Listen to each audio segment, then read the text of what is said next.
전북 지역 미세먼지는 중국으로 추정되는 외부 영향이 크지만 내부 비중도 42%에 이른다는 연구 결과가 나왔습니다. 선박은 공장과 자동차에 이어 미세먼지를 많이 내뿜는 주범으로 꼽히지만 군산항의 경우 미세먼지 저감 대책이 마련돼 있지 않습니다. 미세먼지가 많은 날 야외에서 일하는 노동자들에게 마스크 지급이 의무화됐지만 잘 지켜지지 않고 있습니다. 상산고 동문과 학부모들이 전북교육청에 자사고 평가를 공정하게 하라며 집회를 열었습니다. 여러분 안녕하십니까? JTBC 8시 뉴스입니다.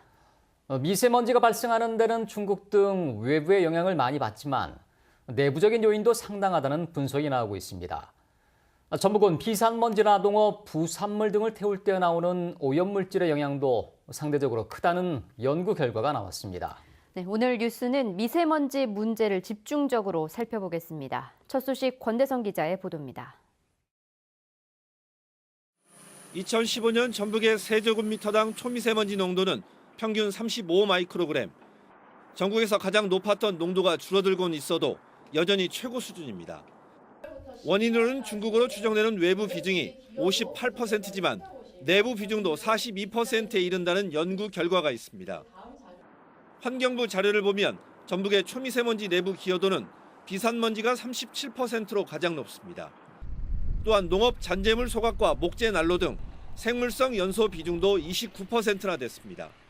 굉장히 높은 수준을 차지하고 있는데 이 안을 우리가 조금 더 소비를 해보면은 농업 잔재물 소각이 대부분을 이제 차지하고 있습니다. 그래서 이 농업 잔재물 소각에 대한 어떤 규제가 더 이제 우리가 필요해 보입니다. 전라북도가 외부에 맡긴 연구에서도 생물성 연소가 미치는 비중이 높았습니다. 지난 2017년 5월부터 1년간 전주와 익산의 초미세먼지 오염원 기여도를 분석해보니 생물성 연소가 1, 2위로 나타났습니다.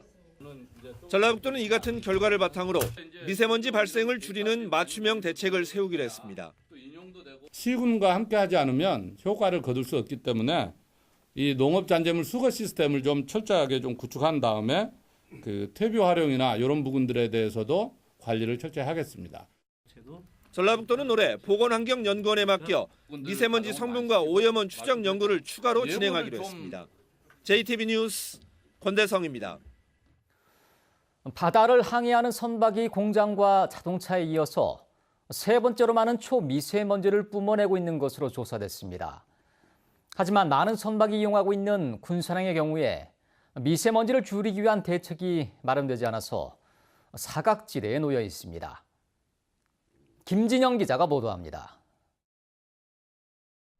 조업 중인 어선에서 시커먼 매연이 쉴 새 없이 품어져 나옵니다. 이들 대형 선박들이 주로 사용하는 연료는 벙커 CU. 초미세먼지를 유발하는 황함유량이 3.5%로 차량용 경유보다 최대 7배나 더 많습니다. 이제 황분이 높다는 얘기는 그만큼 이제 뭐 카본 함량이라든가 이런 게 다 높다는 얘기잖아요. 끓음, 검댕이라고 하잖아요. 검댕이 이런 게 이제 양이 다르죠. 더구나 선박은 대형 엔진을 사용하다 보니 초미세먼지 발생량은 상상을 넘습니다. 엔진이 크니까 상대적으로 나오는 배출량도 클 거 아닙니까? 선박 엔진이 보통 이제 대형으로 갈수록 투스트로크입니다. 그래서 효율이 안 좋다 보니까 오염물질도 더 많이 나오고요. 국립환경연구원 조사 결과 선박의 초미세먼지 배출량은 전체 배출량의 9.6%로 자동차에 이어 세 번째로 많았습니다. 미세먼지에 대한 피해가 커지면서 저감 예산이 크게 늘고 있지만 올해 해수부의 미세먼지 예산은 지난해보다 47억 원 줄었습니다. 군산항의 경우는 상황이 더욱 심각해 1년에 3,700척이 이용하지만 예산이 없어 아예 미세먼지 저감에 손을 놓고 있습니다. 저 부산청이나 인천청 이제 큰 청 위주 있잖아요. 큰 항만 위주로 먼저 그거 관련된 예산을 지금 뭐 추진하고 있는 것 같은데 군산청에서 자체 예산으로 배정된 건 확인 방법 없는데요, 제가. 미세먼지의 위협이 갈수록 높아지는 상황에서 군산항에 대한 미세먼지 저감 대책이 서둘러 마련돼야 할 것으로 보입니다. JTBC 뉴스 김진영입니다. 미세먼지와 황사가 심한 날엔 해가 잘 보이지 않습니다. 봄에 햇볕을 충분히 받지 못한 농작물은 수확량이 10에서 20%까지 줄 수 있다고 하는데요. 시설하우스에서는 하우스 표면을 자주 세척하고 보강 등으로 부족한 일사량을 보완해야 피해를 줄일 수 있습니다. 송창용 기자의 보도입니다. 비닐하우스 위에 연신 물을 뿌립니다. 표면에 쌓인 미세먼지 등을 제거하는 작업입니다. 입자가 작은 미세먼지는 표면에 달라붙어 햇볕 투과율을 떨어뜨리지만 제거하기가 어렵기 때문에 물에 약간의 세제를 섞어 뿌려주면 효과가 좋습니다. 부족한 일사량을 보완하는 보강 등을 하우스 안에 설치하는 것도 미세먼지 피해를 줄이는 방법입니다. 이 농가의 경우 하우스 1헥타르에 1,200개의 보강 등을 설치해 효과를 봤습니다. 색깔이 진해지니까 상품성이 더욱더 좋아지는 것이죠. 그리고 대도 이 굵기나 키도 많이 좀 크고 굵어지고요. 보강 등의 효과는 국립원예특작과학원 연구에서도 확인됐습니다. 오이 시설하우스에서 석 달 동안 연구한 결과 보강 등을 설치한 곳에서는 수확량이 90% 이상 늘었습니다. 초기 설치 비용이 부담이긴 하지만 보강 등을 10년가량 쓸 수 있기 때문에 장기적으로는 이득이 될 수 있습니다. 점점 더 미세먼지라든지 황사 이런 것들이 더 심해지는 측면을 고려해 보면은 보강 등을 설치하는 것이 장기적으로 필요하지 않나 이렇게 생각합니다. 미세먼지와 황사가 갈수록 심해지는 상황에서 농가에서도 피해를 줄이기 위한 대처법을 서둘러 시행해야 할 때입니다. JTBC 뉴스 송창용입니다. 미세먼지가 많은 날에 야외에서 일하는 노동자들은 그야말로 고역일 텐데요. 미세먼지 주의보가 발령되면 마스크 지급이 의무화됐지만 잘 지켜지지 않고 있습니다. 하원호 기자입니다. 뿌연 미세먼지에 자동차가 내뿜는 매연까지 고속도로 요금소 직원들은 매일처럼 미세먼지와 사투를 벌입니다. 요금소 측은 이들을 위해 마스크를 지급합니다. 여기는 미세먼지가 많기 때문에요. 사무실에 늘 마스크가 비치되어 있습니다. 그래서 사무실에서 늘 갖다 쓰고. 사업주는 야외에서 일하는 노동자들을 위해 마스크를 비치하고 미세먼지 주의보가 발령되면 마스크를 지급해 착용하도록 해야 합니다. 또 에너지 소모가 많은 중작업은 일정을 조정하거나 단축하도록 권고하고 있습니다. 이미 2년 전 이런 안전보건규칙이 신설됐지만 잘 지켜지지 않고 있습니다. 전주의 한 건설공사 현장, 노동자 대부분이 마스크도 없이 야외에서 일하고 있습니다. 그나마 쓴 마스크도 미세먼지를 걸러낼 수 없는 방한용, 그것도 개인이 준비한 겁니다. 마스크 따로 지급받으신 적 없으세요? 네. 마스크 지급 안 해요? 네. 개인이 알아서 해야 돼. 받았으면 그런 걸 다 써야 하잖아요. 없잖아. 하면 가수잖아.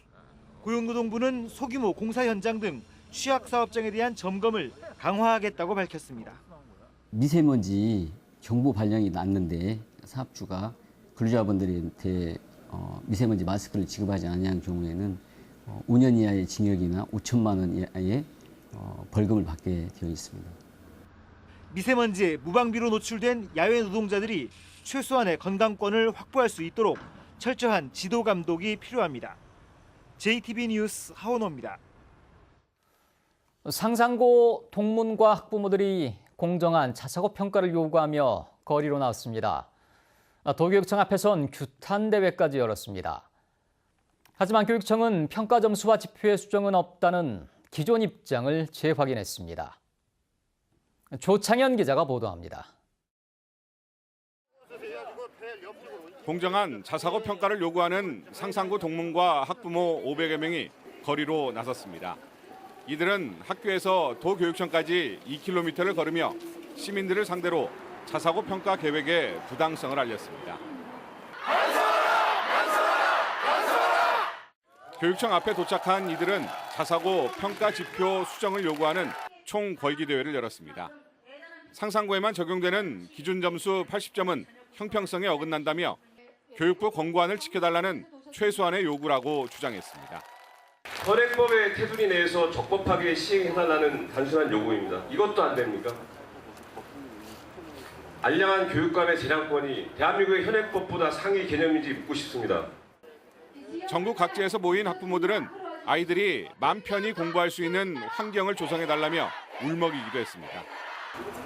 요즘 세상에 대학 가기도 힘든데 애들이 마음 편하게 공부할 수 있는 환경을 만들어 주시라고 정말 간곡히 부탁드리고 싶습니다.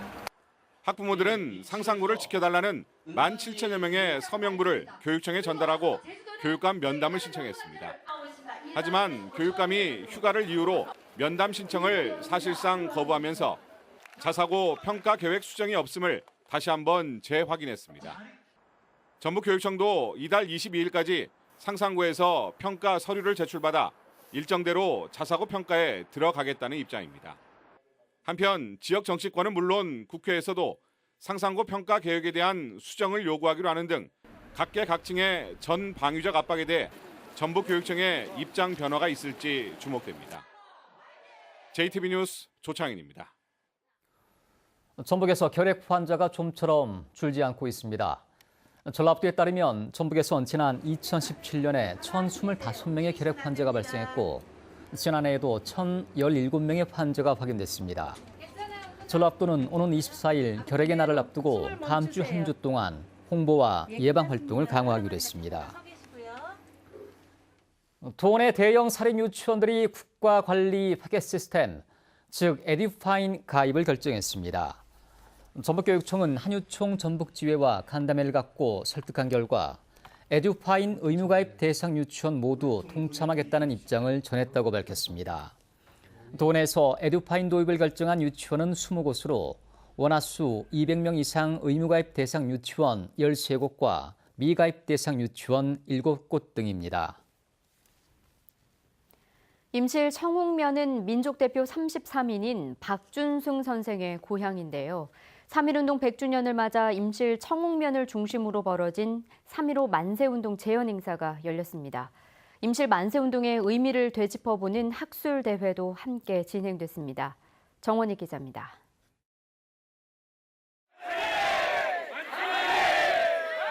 우렁찬 함성이 거리를 온통 뒤덮습니다. 100년 전 오늘 임실에서는 처음 시작된 청옥면 만세운동입니다. 그 뒤 임실에서는 둔남면과 지사면 등 곳곳에서 만세운동의 불길이 쉼없이 타올랐습니다. 이 같은 임실 만세운동의 의미를 되짚어보는 학술대회도 열렸습니다. 발표자들은 동학농민혁명의 중심지인 전북에서는 그 맥락을 이은 천도교가 만세운동의 중심이었다고 밝혔습니다. 그 세력들이 다시 이제 천도교로 그대로 교단으로 넘어가서 결집되고 그리고 그들이 뭐 독립선언서 배포라든지 이런 데에서 큰 역할을 그대로 해준 것이 특히 임실은 민족대표 33인인 박준승 선생이 태어난 곳으로 전북 지역 3.1운동의 정신적 구심점이었다고 강조했습니다. 박 선생이 바로 전라도의 천도교 최고 책임자였기 때문입니다. 하지만 겨우 생가만 복원했을 뿐 제대로 된 기념 사업이 부족한 형편입니다. 생가 하나 이제 겨우 이렇게 참 지어졌고 그 외에는 별로 지금 성역화 사업하는 것이 없어요, 별로. 그래서 앞으로는 좀 더 해야겠다는 생각을 가지고 있습니다. 전문가들은 또 아직 호남 지역 3.1운동에 대한 연구가 부족하다며 심층적인 노력이 뒤따라야 한다고 당부했습니다. JTB 뉴스 정원익입니다. 다음 주 더불어민주당과 민주평화당 수뇌부가 잇따라 전라북도를 방문합니다. 민주당은 오는 20일 이해찬 대표와 홍영표 원내대표를 비롯한 지도부가 혁신도시를 찾아 도내 민주당 소속 단체장들과 함께 지역 현안과 내년도 국가 예산 사업을 협의할 예정입니다.